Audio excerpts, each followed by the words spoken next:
Hi, I'm Constable Hunter with the Winnipeg Police, and today I'm going to show you how to make an oil painting. I'm going to use some of the techniques that I've learned over the years and some things that I like to choose to play around with. So to start off, I've got my surface here.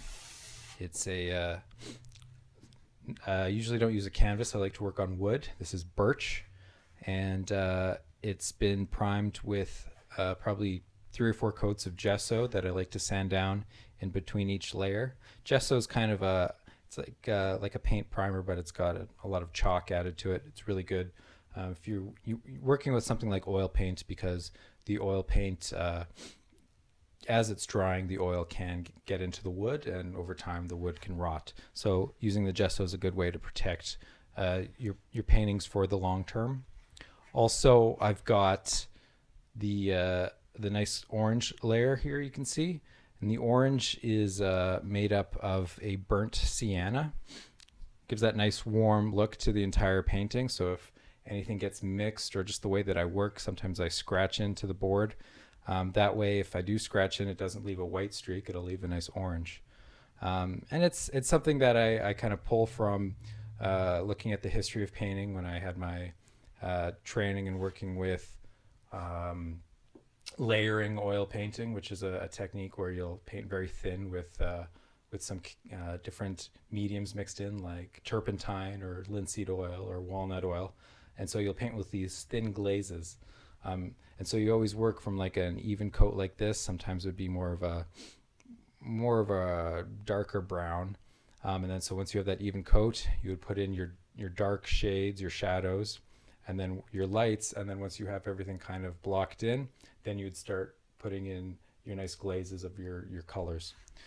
Also, there's a lot of artists you can see. If you look at Tom Thompson, he'll have like that nice burning reds and pinks coming through, sort of on where he's blocked in some colors. Basquiat is another artist that used it a lot. Anyway, so to get started, today I'm going to do a painting of it's a stack of notebooks. These are police notebooks, and these are my first 5 notebooks since I started field training and graduating. So I just thought it's kind of an interesting image, and the fact that these notebooks represent a lot of different sort of a short history of coming into contact with a lot of people and a lot of different issues that I've had to sort of help sort out, taking down different statements from assaults to thefts, break and enters, and so it's a history of names and context. But as a stack like this, as a painting, I thought it was kind of visually interesting, sort of similar to the work that I've done in the past, where it's almost a catalog, or sort of a way to sort different information and to compartmentalize it. So, and there's some nice things happening in this picture here, with the text that represents the different police stations that I was stationed at while taking the notes, as well as the pages you can kind of see. I don't know if I'll be completely if I'll get the result that I want in getting the nice kind of waves and the little like separate. You can see kind of where some of the pages are crumpled and they're not lying completely flat. Like they look like it's a used notebook. And that's something that I thought was kind of interesting that I want to get across. So we'll see. I'm going to start off. Normally when doing a painting, you can either, sometimes I'll block a piece off into different sections. So you could draw make this, 16 or 20 squares, and then do everything, kind of block it in each space, just so you get things like the proportion right. This is a pretty simple image, so I'm not too worried about whether or not I'll be able to achieve the proportions. So I'm just going to start by blocking in some of these shapes, drawing them in. And I'm just using, I've got a 4H pencil here, but it really doesn't matter. You don't want to use something too dark. You don't want to be getting into like the B6 or something like that, where it can actually end up affecting the color of the paint if you use white or something over top of it and it gets pulled along. I don't want to see any of the lead mixed in. So anything like HB or lighter, or I guess harder. Sorry, what do I got? 1, 2, 3, 4, 5 coats. Okay. So maybe sometimes I'll use a ruler if I want to get the shapes a lot straighter, but I guess I'm not too worried. It's kind of a simple shape here. And I've talked with a lot of artists about, how they make their work, if they like to use source material, if some people might think it's better to have the books in front of you and be looking at them, or if I could do it from memory or something. But I kind of like working from a picture. I feel like it gives me a good starting point. A lot of the thinking is kind of already decided for me. I'm short a book. 1, 2, 3, 4. All right, I gotta fit one more in here. And even like when I outline something, it's kind of my rough guide, because as I get messy with the paint, sometimes what I wanted to do or the shapes that I initially blocked out aren't working, so I end up going a different direction. As long as I have sort of a general basis of the composition of the piece, then I'm happy. So it's kind of simple, right? I'm just getting a little bit of the perspective, seeing that they're looking at these books on their corners. All right. Yeah, am I happy with that? I don't know. Like, I think we'll see what happens here as I do the borders around the painting, or around the notebooks, if I want them to go out a bit further. I'm trying to keep it all right in the center of the painting. Okay, so now that I've got it kind of blocked in, what I always do is start with with my darks. So I'm done with the pencil. So what I'm going to do next is, and when I do my darks, I always work with the exact same 2 paints. So I like to use, it's that the Phthalo Blue, and I always use this Winsor Newton Winton brand. It's one of the cheapest paints you can get. I always get them when they're on sale. But I've probably been using the same blue since high school, but there's just something about this Phthalo Blue.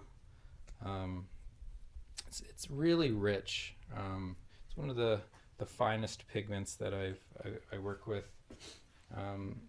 In the past, I used to work for a company that would make artist paints by hand, and as much as I love Phthalo Blue, it's also one of the messiest paints or pigments to work with, because it's so fine that it floats in the air.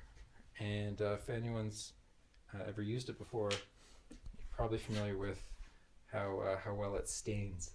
So even just getting a bit on my hands or my brush, it immediately ends up everywhere. So the trick with working with Phthalo Blue is to let it do its thing, let it use it to be rich, allow it to make its nice dark shades, but then don't have any expectation that you can really rework it once it's in your painting, or if you want to dilute it in any way, because really, it's like just a drop of that and the whole pool is blue. So just be careful.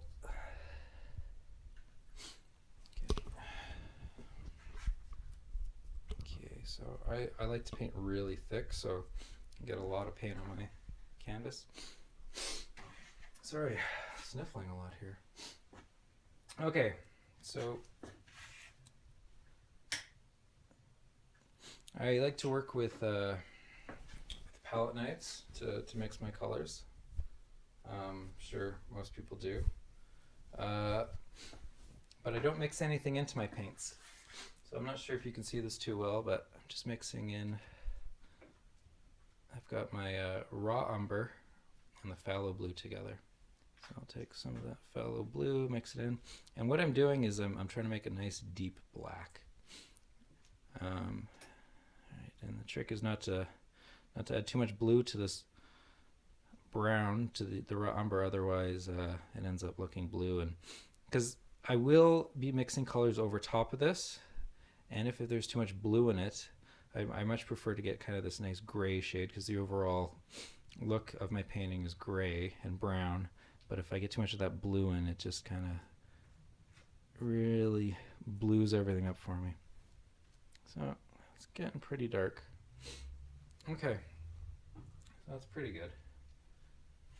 All right, so now what I'm going to do, I just kind of quickly block in all the darkest areas.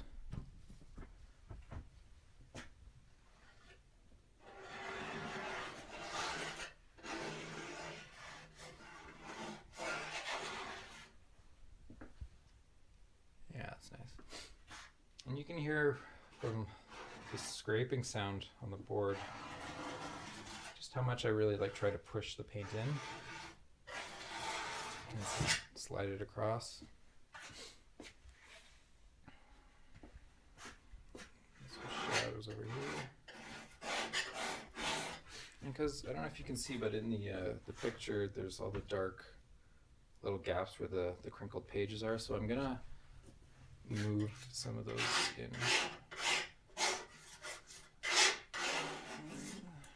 Let's see how this goes. So I like to work really quick.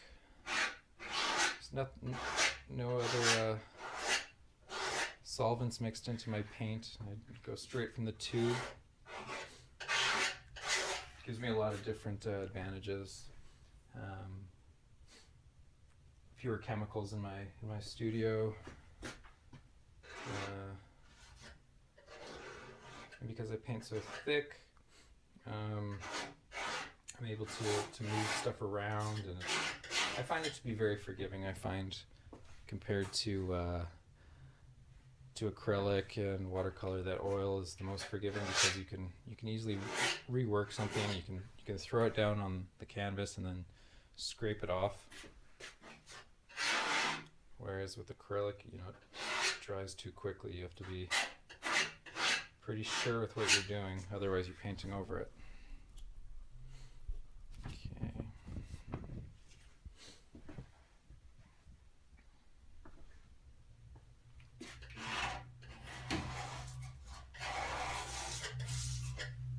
So as you can see, I'm still looking at the source material quite a bit, holding this picture up as I paint.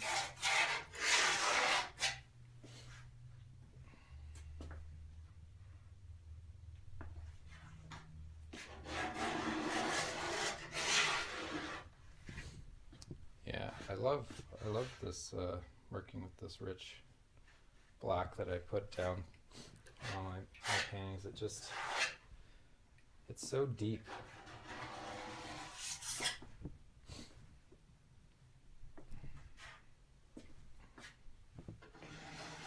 Sometimes I'll block in a piece and it'll just be this black on this orange, and I'll just think, yep, good enough. I mean, if I've got all my the shapes looking nice, but it looks pretty incomplete. I step back from my work quite a bit too, so you kind of have the advantage being that further back. I like to be able to see the entire composition. It's hard, especially working this big. Just getting an idea if it looks good, because really you look at a painting from further across the room than right up at it.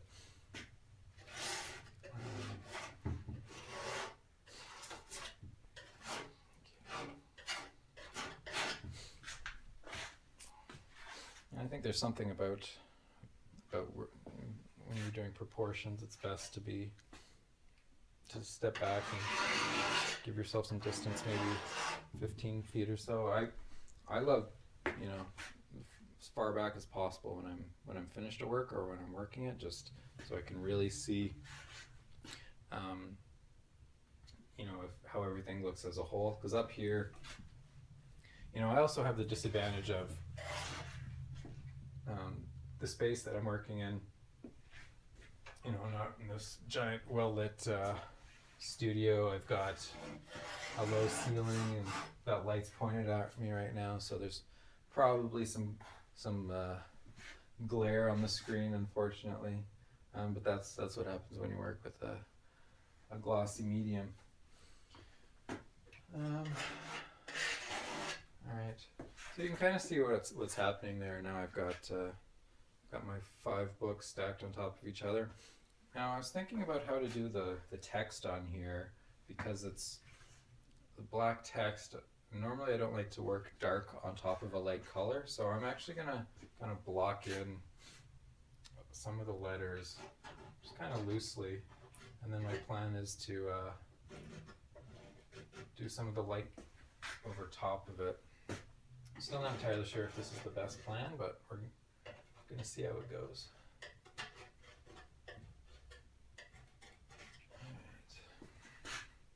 You can see I'm not too worried about how accurate this looks. I can rework it. It's just more to get a bit of color down, or a bit of this dark shade down.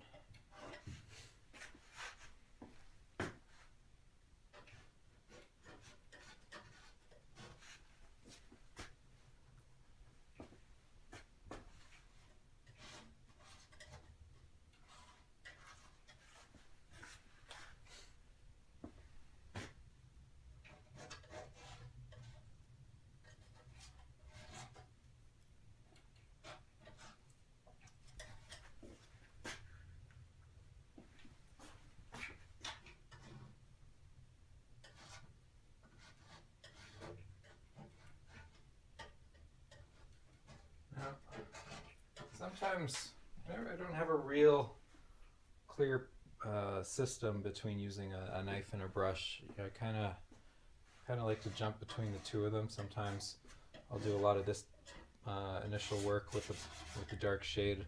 I'll do it with the brush. With the brush, it ends up going on a lot lighter, not as thick. But I kind of like the randomness of the brush, and how I don't have complete control over it. And by just kind of allowing myself to just go along with it, it seems more purposeful, or it seems like the shapes it gives me were intentional.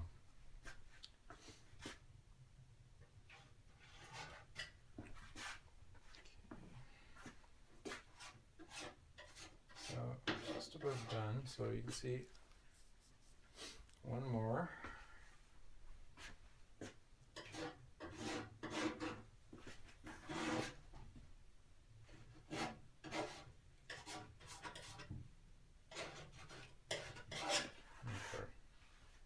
So that might be pretty good as a start. I haven't decided what I'm going to do for the background, but I think I've got my books down.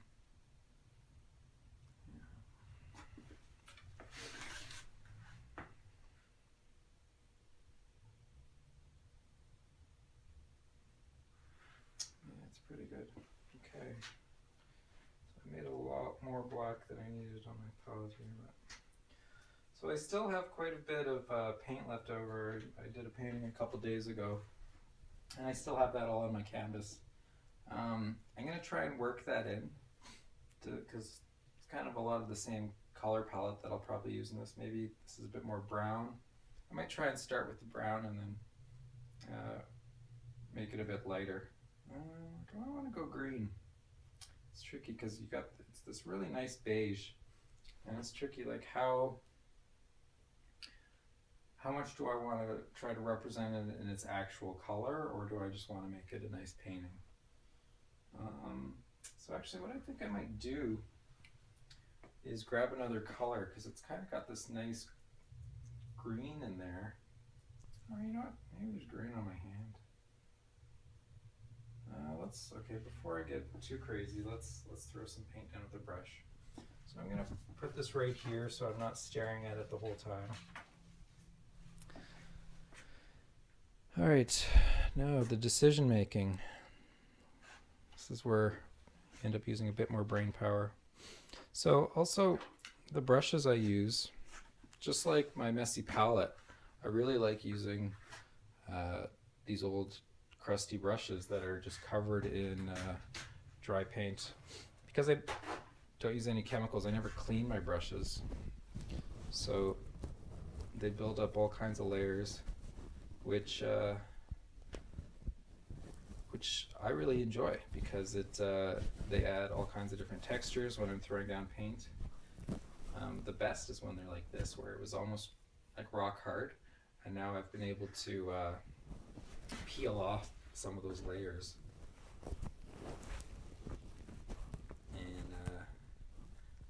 And so it's kind of a mix where there is still those scratchy, crusty bits, but it's also a bit malleable, so I can still pull paint around. So let's get color figured out here. So maybe I think I need more white in there.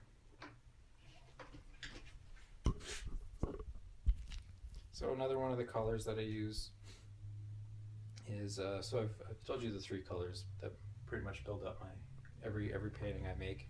It's the burnt sienna that I start with on the background, and I'll also use that for any of my redder browns. And then I've got my phthalo blue, raw umber, which is a nice, really kind of chalky brown, and then titanium white. I used to use what's that other one? The other white, zinc white. I used to always use zinc white, and ran out one day and started using titanium white, and found that I actually liked the reds and the way that it mixed with the burnt sienna a lot better. So since then I haven't really gone back. I still have a ton. I think I bought more zinc white, but haven't really used it. Okay, so sorry I'm sniffling so much. I'm gonna mix in this brown, the white, a lot there. Normally you don't want to start with too much of a light color, but because the picture is mostly just these white books, it's kind of hard to work in another color. Okay, that's interesting. Okay, so let's see how this goes. Actually, I might need a bigger brush because they're pretty large shapes. I gotta clean this off. This one's pretty dirty.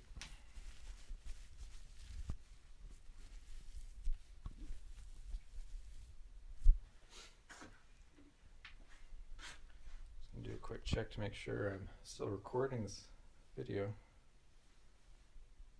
It's still going 24 minutes. Okay. So I kind of like this. It's kind of bluey. Let's see how this looks. Oh, I feel like I threw too much black down. Let's see. Okay, let's see if I can. Now you can see I'm really trying to avoid having to rework the black because I don't want it to get too muddy. Oh yeah, this is nice.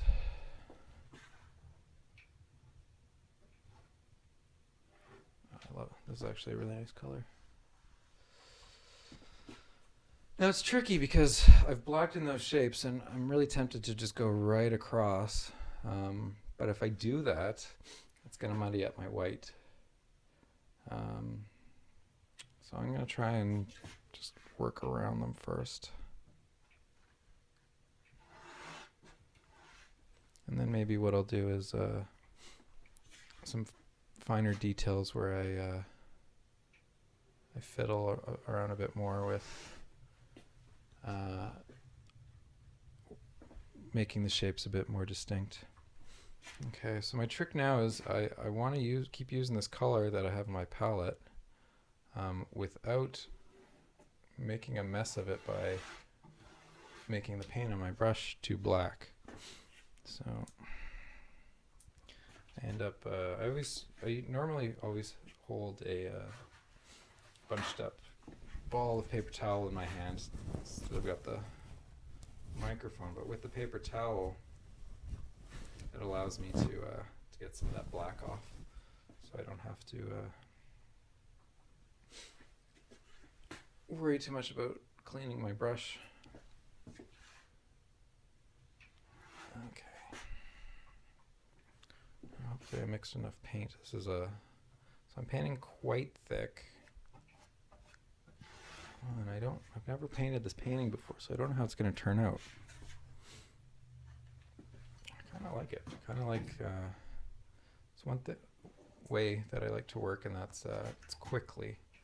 And by moving the paint along the board like this, kind of gives this look of like speed or something, or that's in like a motion blur or something.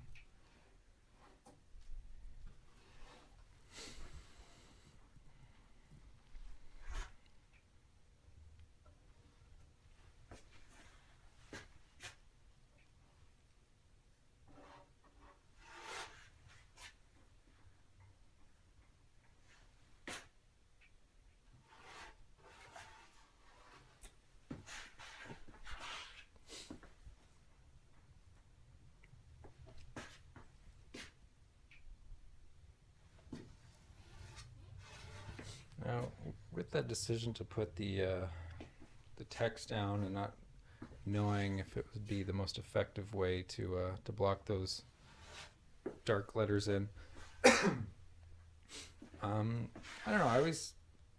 One thing I try to force myself to do with my work is to take chances and to create these potential problems that I'll have to figure out.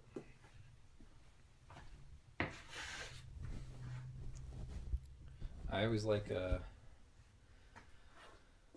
prefer making an artwork where I feel that it's failed enough, or that I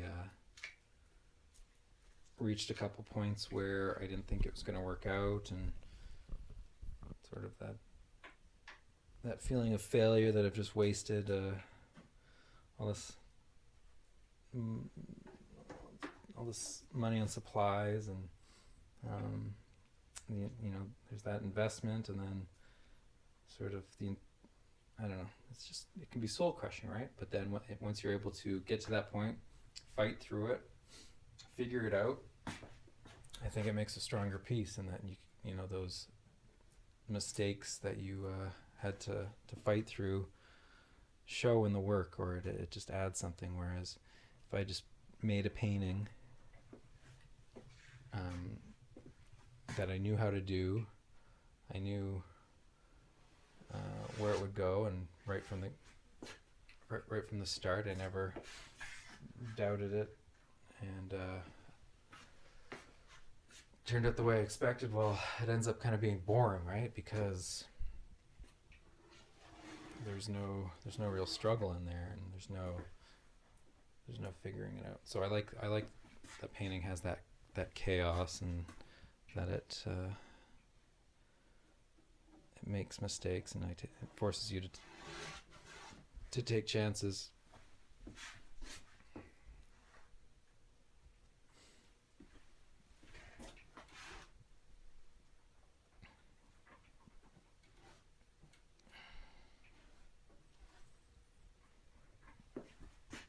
Often I feel you make a painting, it's really good, everyone tells you like it, or they like it, so you go, okay, make another one of those, and you don't make the same mistakes, or it doesn't give you the same challenges, and just doesn't give you the same result. And I feel that it shows, that life isn't in there, or something like that, right?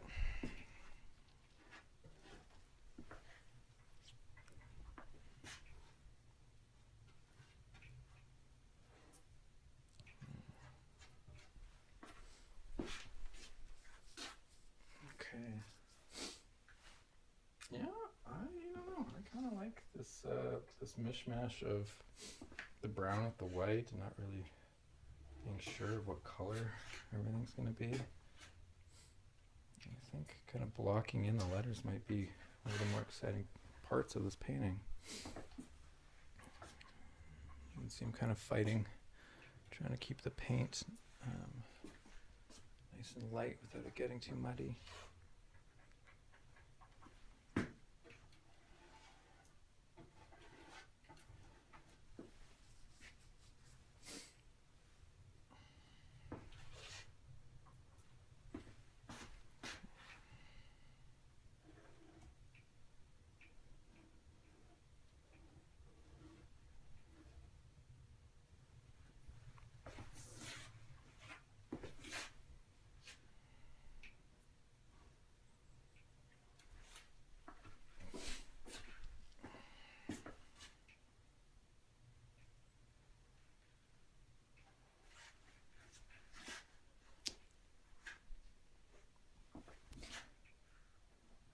I'm not used to painting with only one hand. Usually there's kind of a back and forth. You know, I like using my fingers, smearing it around.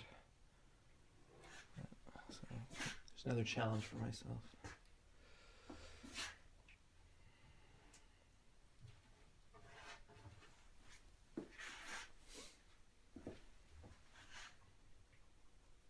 So right now I'm kind of wondering, because the letters aren't that easy with this brush that I'm using. So am I worried about how accurate they are, or am I okay with them being more of these painterly smears? But I think I do want people to have an idea of what these symbols are, so I'm going to try and give them a bit more shape.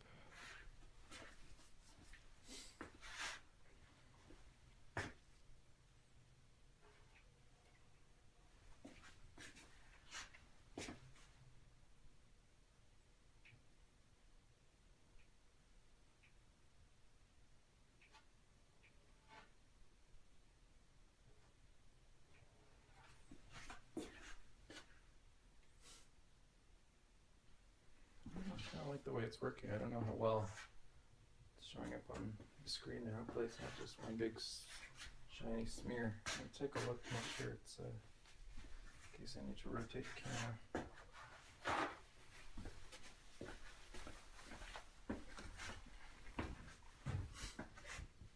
Oh yeah, it's not bad.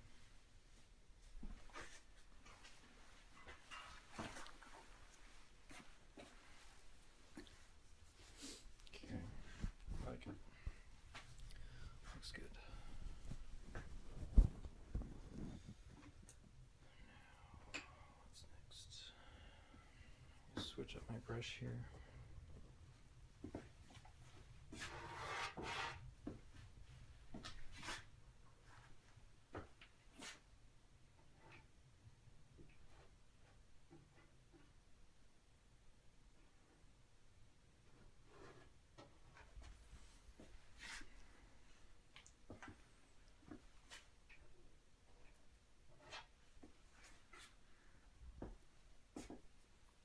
So I think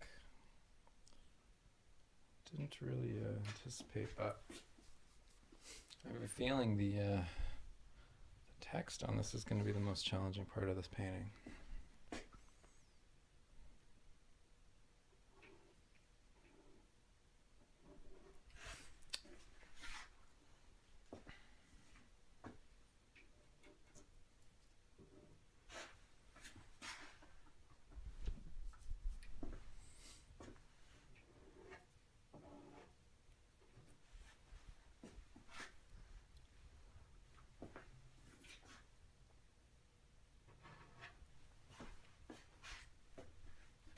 Tricky. I want you to be able to see it as I'm painting it. I also need a better view of it so it's not too much glare. Yeah, I kind of like that. Look at that. This one here, the 4D3. That's pretty good. Okay, maybe I'll come back to this because it's a bit tricky.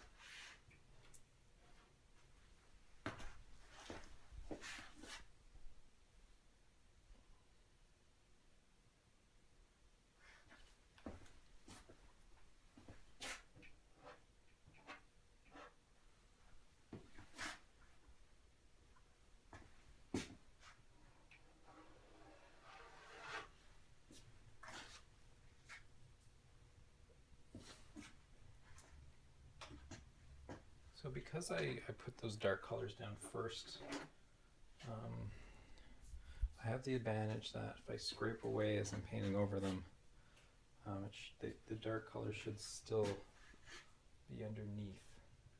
So let's see if I got a brush that I can use. This one's really dried out. I don't know, it might be too dried out. Occasionally I will use a new brush to do certain things or finer detail where I kind of want it to look smoother. This one might be okay. So I'm going to try and remove some paint now under well, here I'm going to smear some in with my finger.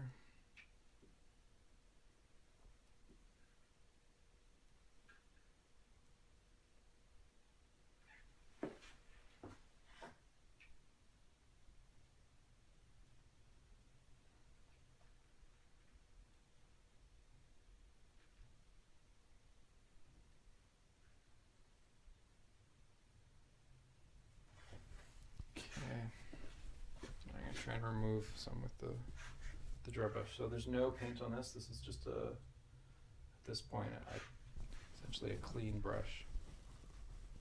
So I can carve in.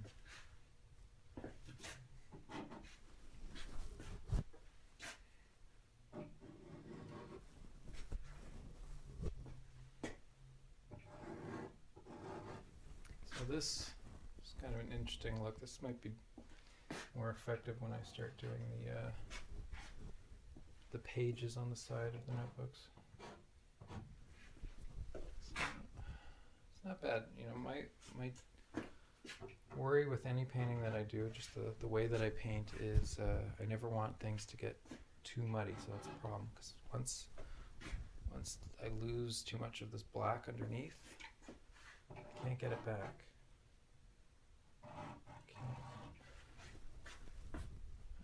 This is working, actually. Pretty nice.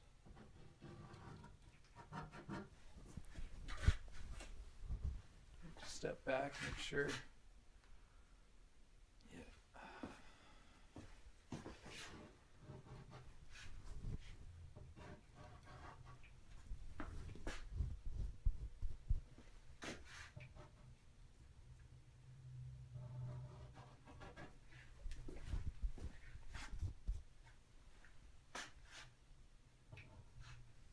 Some parts here I'm losing a little bit. Getting a little too messy. I don't know if I'll be able to pull them back. I might I don't know, I might just cut my losses with some of these shapes. But I don't know, at the same time, like, I like how, you know, I'm trying to represent these pen marks on the side of a book, so it's okay that they look a bit smudged or they're not completely clear. You know, at the same time, these what these numbers and letters represent doesn't necessarily need to be immediately obvious to the viewer, so I'm okay that they're a little vague or they're not quite distinct. Just cleaning off my brush a bit every time I do this, just because I don't want to be making any other clumps on the painting.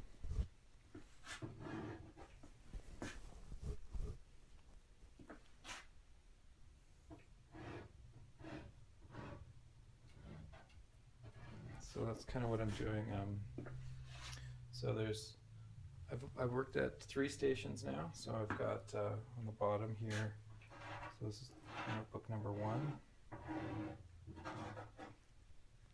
And I worked at the East District Station, so it stands for, so it's EDS, East District Station. And then number 2 is also EDS.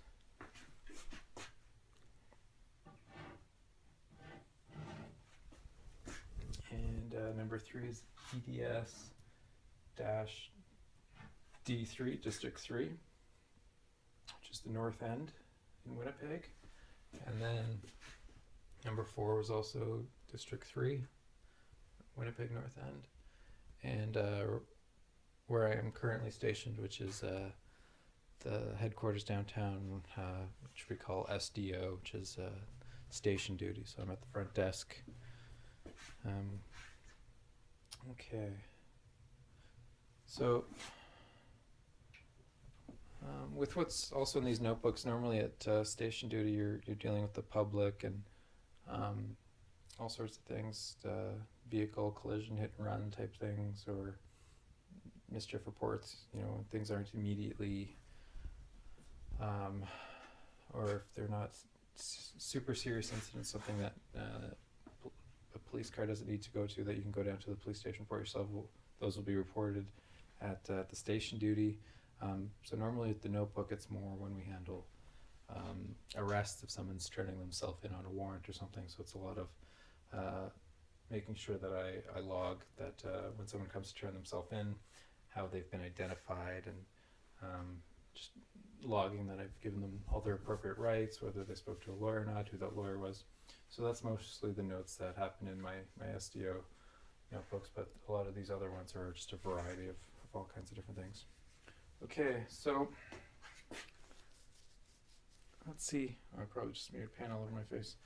So we've got the binding of the books done, which is kind of the neater part. I might try to make it look even smoother after, but next I'm gonna try and attempt to do the pages.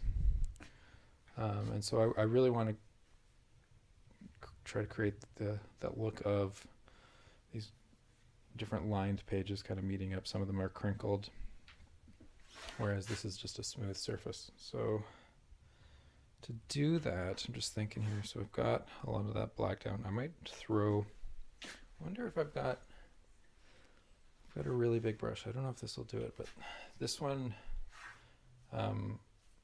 I usually don't spend a lot of money on brushes just because I destroy them pretty quickly. This one is quite solid. I don't know if it'll put down enough paint. I'm gonna try it just to see how it looks. It's almost like painting with I don't know, like a brick. So we'll see how this goes. Now, usually what happens is I start with a really like clean color. It's not mixed in, it's not muddy, and then as I pull, it gets pulled into all the other colors. So I'm going to try that. Actually, maybe my binding should be a bit darker. So I'm just going to quickly, clean brush, is that clean? Just going to throw in a bit more of this dark here. Just underneath.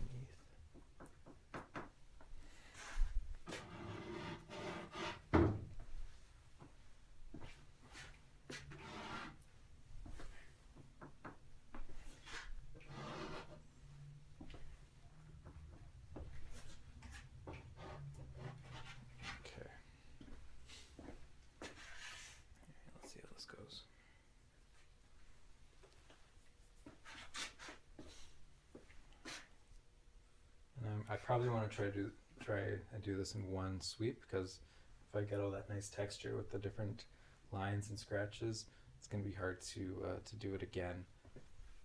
So let's see.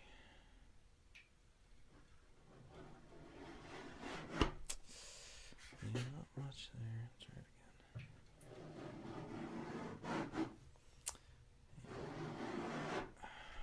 I don't know, this brush might be too far gone.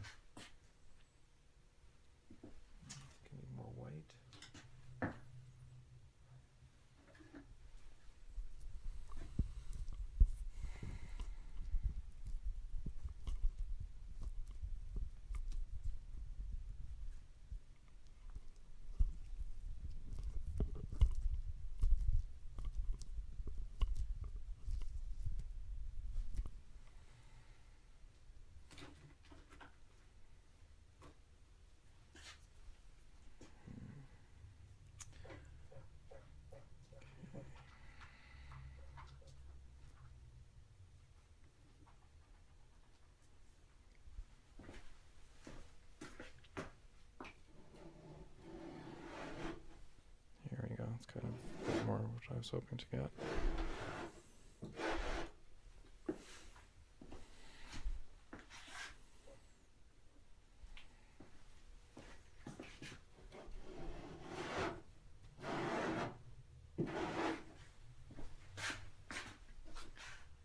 It's kind of got the bit more texture to it. Still, I kind of wish this brush had a bit more teeth to it.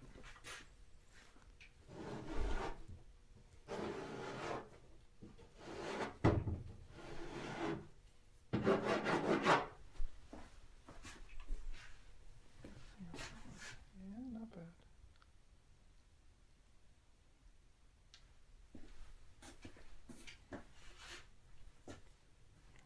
Keep black in there.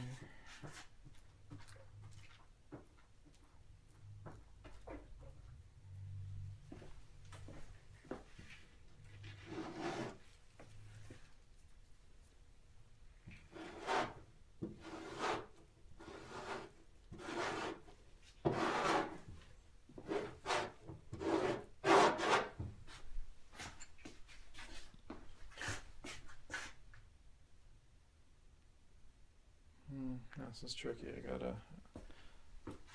wanted to create this effect, but I also have to remember to focus on the direction of the perspective.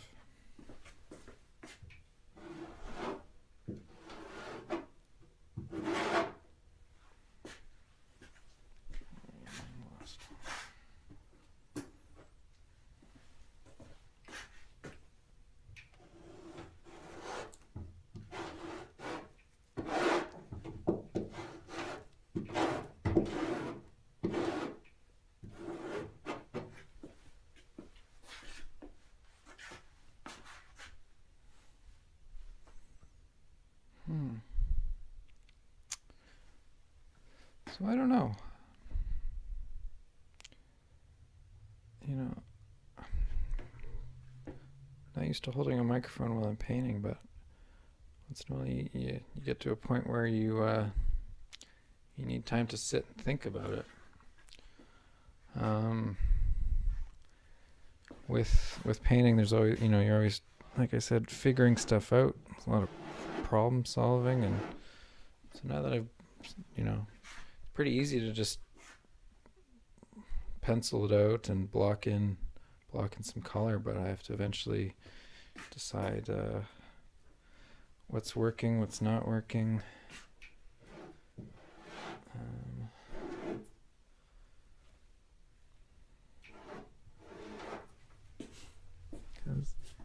One thing that I, like I said, I want my paintings to give me challenges.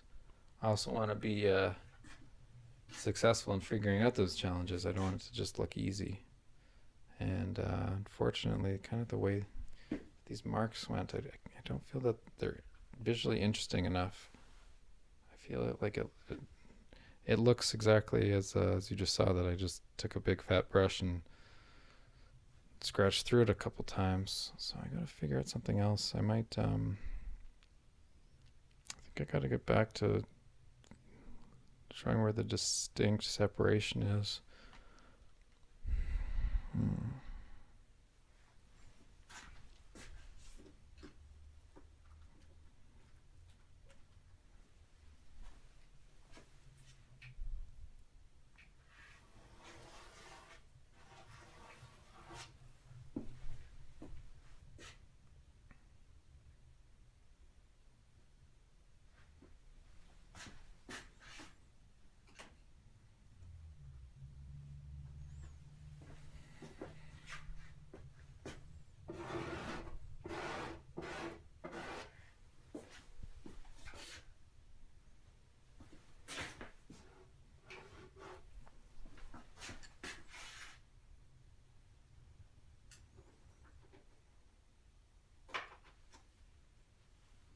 Throw some of this black in there again.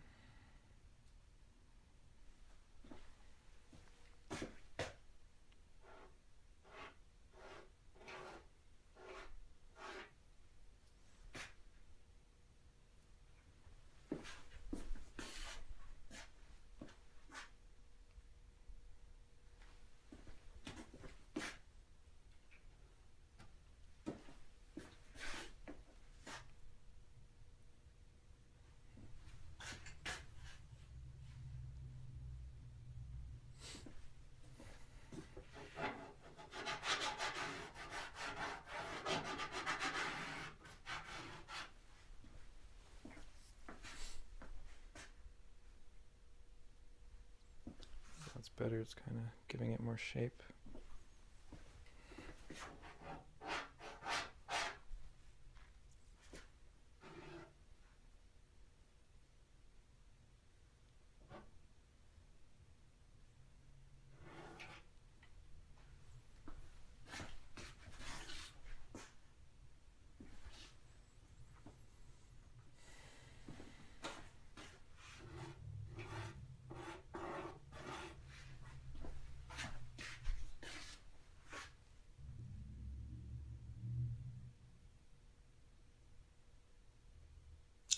I think there's parts of it that are working. Like, I think you still get the idea that this is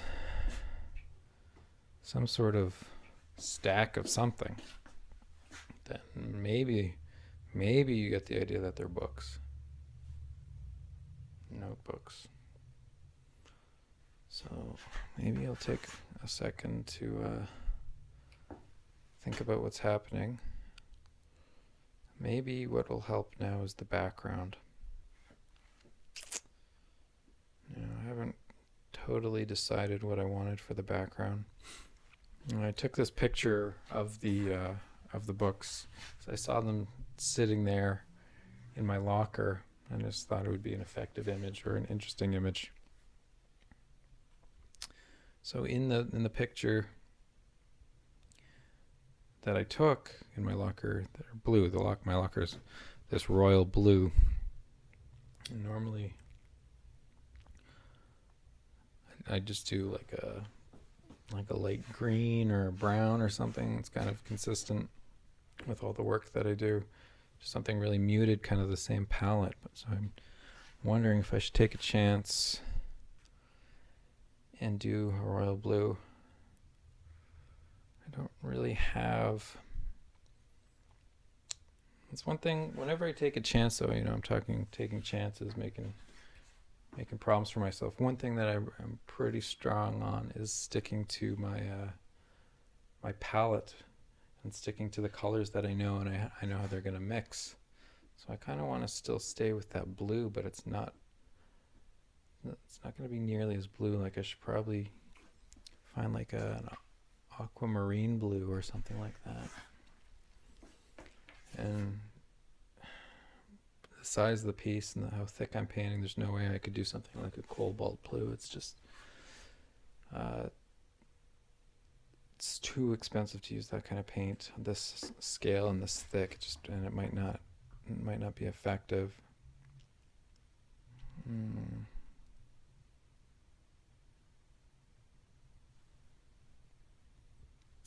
I think I'm going to change my gloves, and I'm going to sit and look at the painting for a little bit.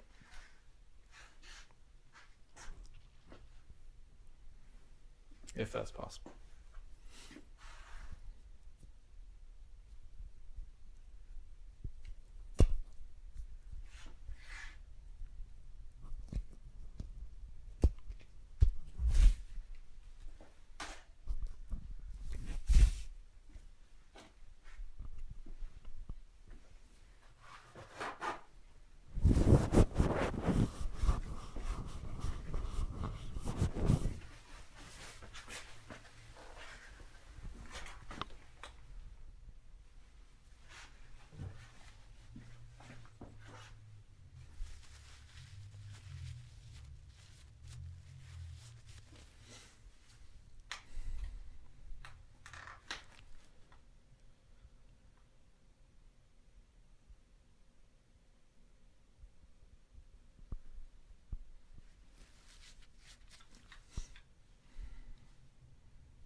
Okay, so I took a couple minutes to just look at it from a bit further back, see how it looks on the camera there, which is kind of nice. It kind of really breaks it down, uh, it gives me a nice breakdown of the contrast, the lights and the dark, so I can see where some of the light is working better and where the shadows are.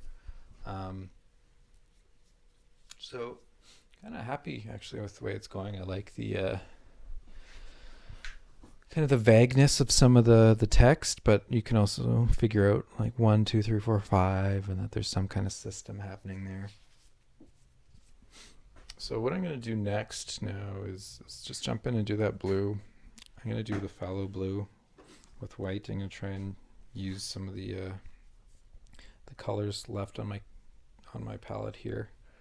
So we'll see how this goes.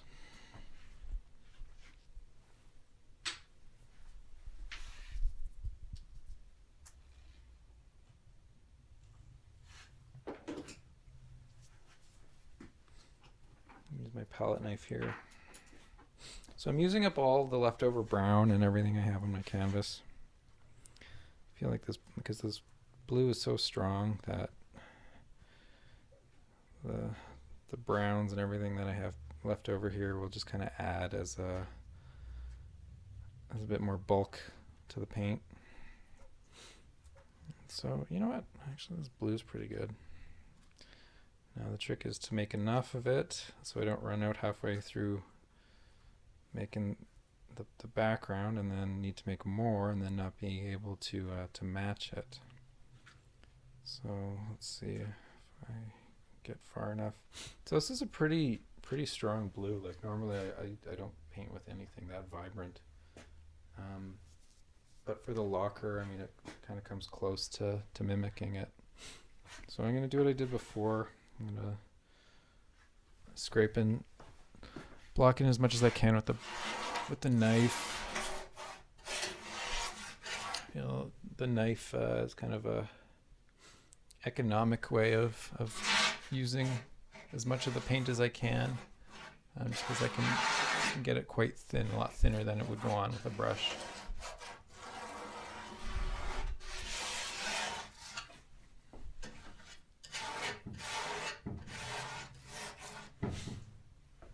Sometimes when blocking in big chunks of a painting, you know, I go as far as rubbing it around with my hands just to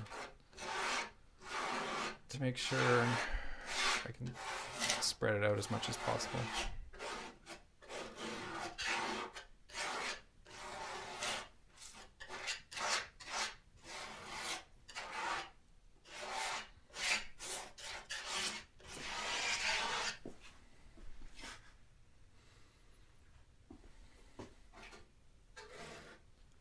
Still haven't decided if the books should be wider. I don't think they should. I think actually they're probably wide enough.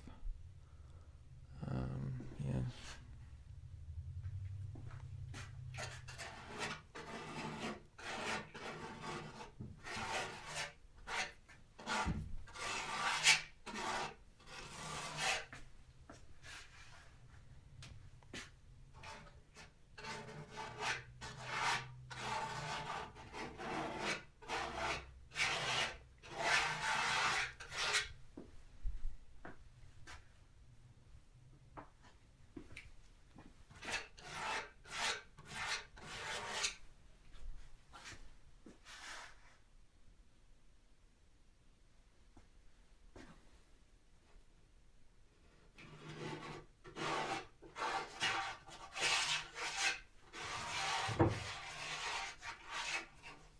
Also, I always like my background to look really even.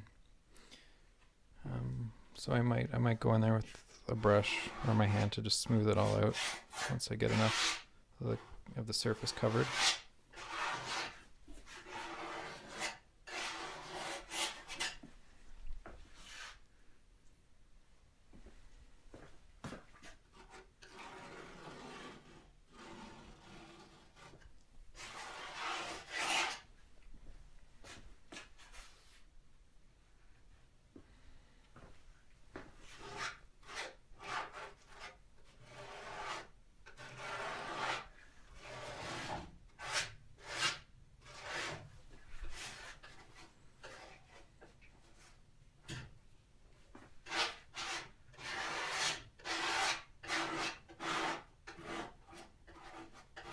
So really enjoy painting this way very quickly, and I do it all in one sitting.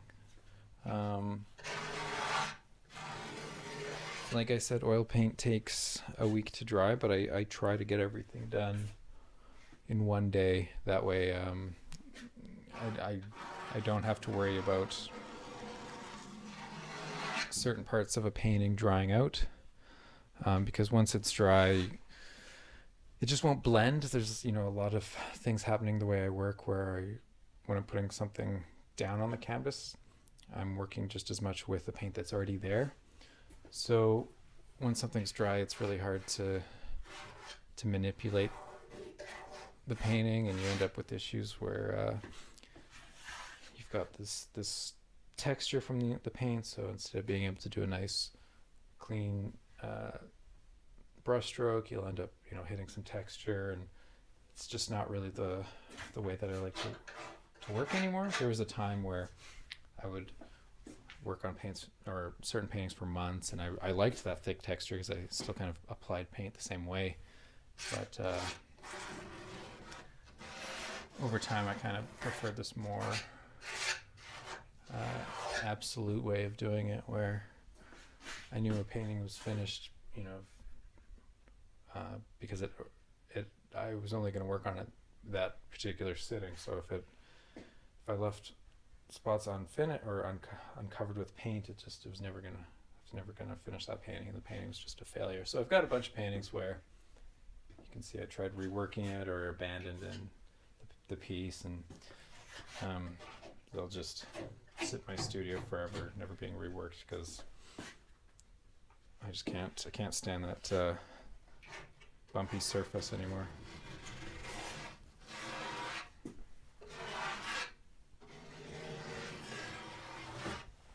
So this is tricky now because I've built myself this new easel, but I put a lip so the paintings don't fall off, but now I don't have complete access to the whole painting.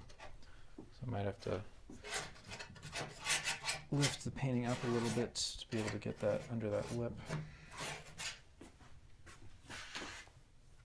So this would be a good time to smooth everything up with a brush. Just need to clean myself one.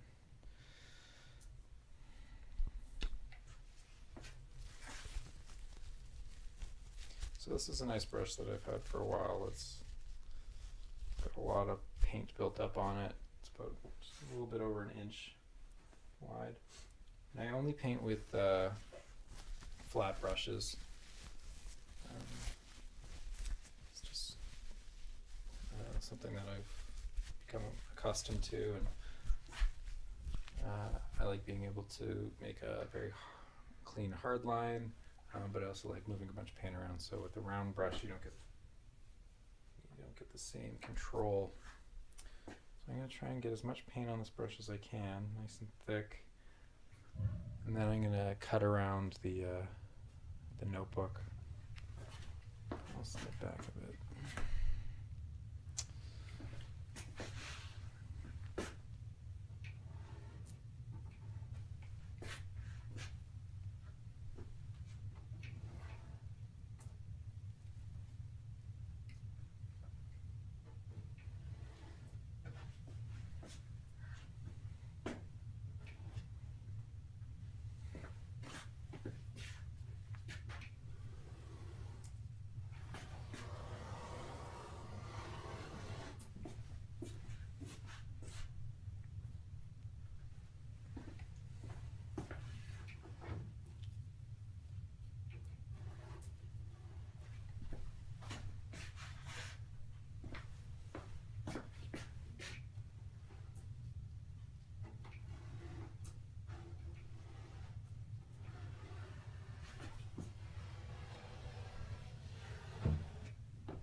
Kind of a nice blue, actually. I've just got these books floating there. I don't know if I want to create some kind of shadow or something to make it look like you're sitting on a surface with a background.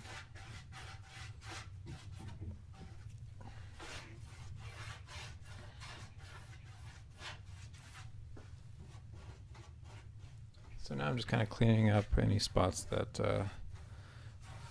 unnecessarily have this orange coming through.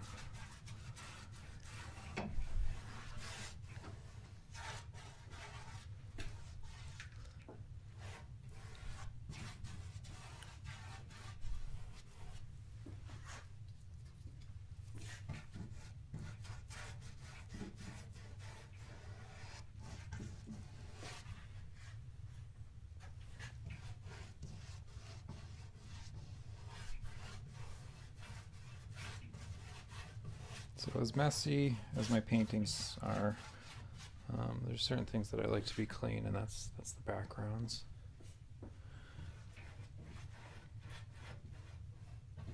And that way, just kind of, I don't know, kind of adds a bit of a platform, or presents the mess on a clean surface. So kind of creates kind of a wholeness to it. Yeah, it's not bad. It's a really strong blue.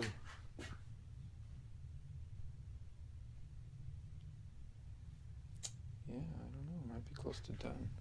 Just gonna see if I can get this little bit at the bottom.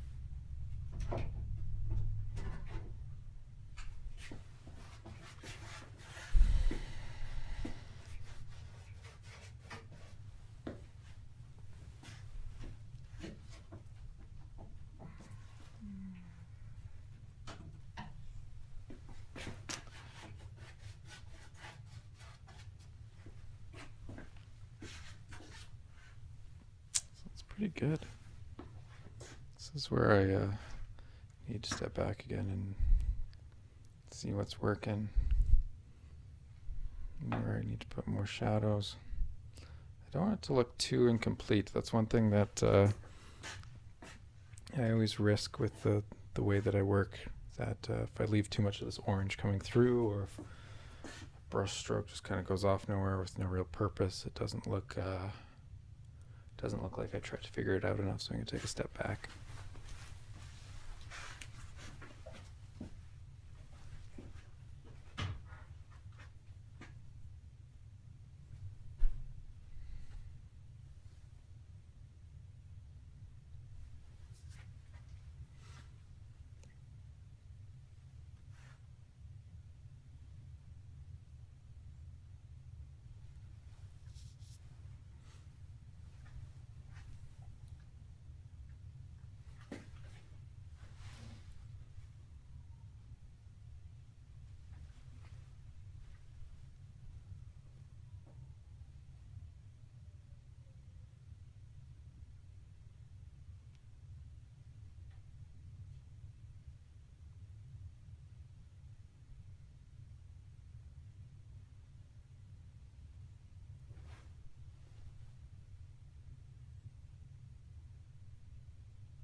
So it's tricky because I'm at that point where maybe it is done, maybe I'm happy enough. There's a lot of really beautiful things happening. Like, I was worried early on I wasn't getting the effect I wanted on the books, that it looked a little too rushed, but there is a very fastness to this piece. It's just about an hour and a half that I've been working on it. There might be a few parts where I still want to push back some of the orange or add some lighter colors, but overall, when I stand back, it's a nice kind of tan that I did on the binding of the books. I like sort of the broken upness of all the letters, and this, I think, is effective. Once I kind of reestablished where the books are split up, and then once that blue went in there to kind of clean up where the pages end, I feel like this is a really nice thing happening here, where you do kind of get the look of a bunch of pages folded together, and up here there's kind of a nice little lift. So I'm just trying to see what I would do at this point.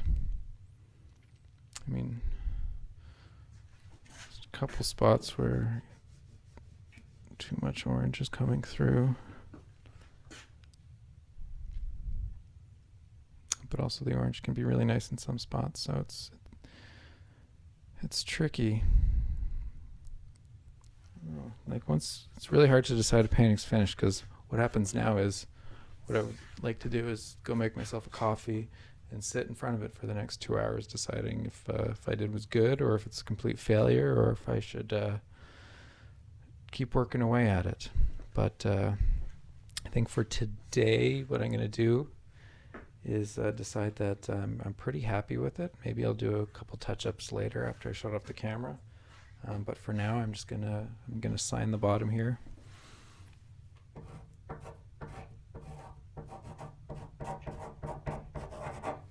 And I just did that with the back of a brush there, just scratched it in.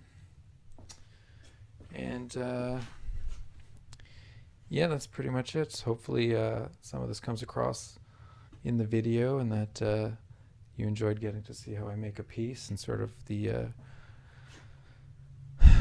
chaos that I like to create for myself, and hopefully this inspires you to try and make an oil painting for yourself. All right, thanks.